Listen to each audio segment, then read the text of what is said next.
সাল্লাল্লাহু আলাইহি সাল্লামের জীবদ্দশায় ইয়েমেনে এক মিথ্যুক নিজেকে নবী বা রাসূল হিসেবে দাবি করেছে। তার নাম হলো আসওয়াদ আল আনাসি।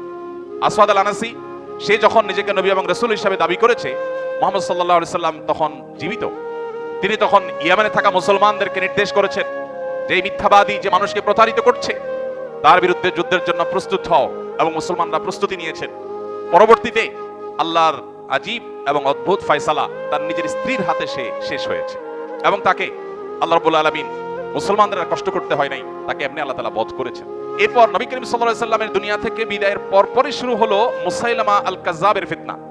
মুসাইলামা নামে এক লোক, সেও নিজেকে নবী রাসূল দাবি করেছে।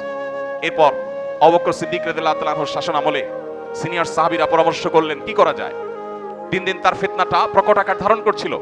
সাহাবায়ে কেরাম তার বিরুদ্ধে যুদ্ধে শামিল হলেন। সে 40,000 মানুষ নিয়ে মুসলমানদের বিরুদ্ধে যুদ্ধে উপনীত হলো, এবং মুসলমানরা তাকেও বধ করলেন এবং শেষ করলেন।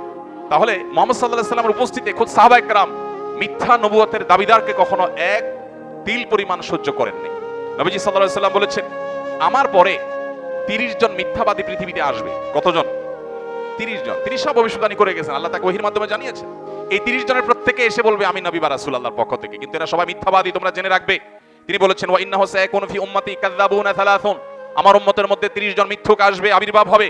কুল্লুহুম ইয়াজআমু আন্নাহু নাবিয়্যুন, এরা সবাই মনে করবে বা দাবি করবে তারা নবী, অথচ আনা খাতামুন নাবিয়্যিন, আমি হলাম শেষ নবী।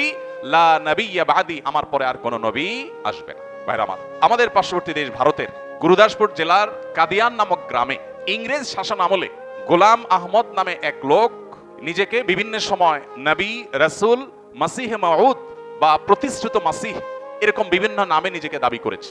তার নিজের লেখা বই দাফিউল বালা এবং রুহানি খাজাইন, রুহানি খাজাইনের 18 পৃষ্ঠা, 18 নম্বর খণ্ড এবং 231 নম্বর পৃষ্ঠায়, আর দাফিউল বালার 11 নম্বর পৃষ্ঠায় এই গোলাম আহমদ কাদিয়ানি লিখেছেন, সত্য খোদা তিনি যিনি কাদিয়ানে তার রাসূল পাঠিয়েছেন। এই লোক নিজেকে মিথ্যা নবী হওয়ার, মিথ্যা রাসূল হওয়ার দাবি করেছে। এবং ইন্টারেস্টিং বিষয় হলো তার বইগুলো এখনো আছে, অনেকগুলোর বাংলা অনুবাদ হয়েছে, মূল বইগুলো বেশিরভাগ উর্দুতে, কোনোটা আরবিতে।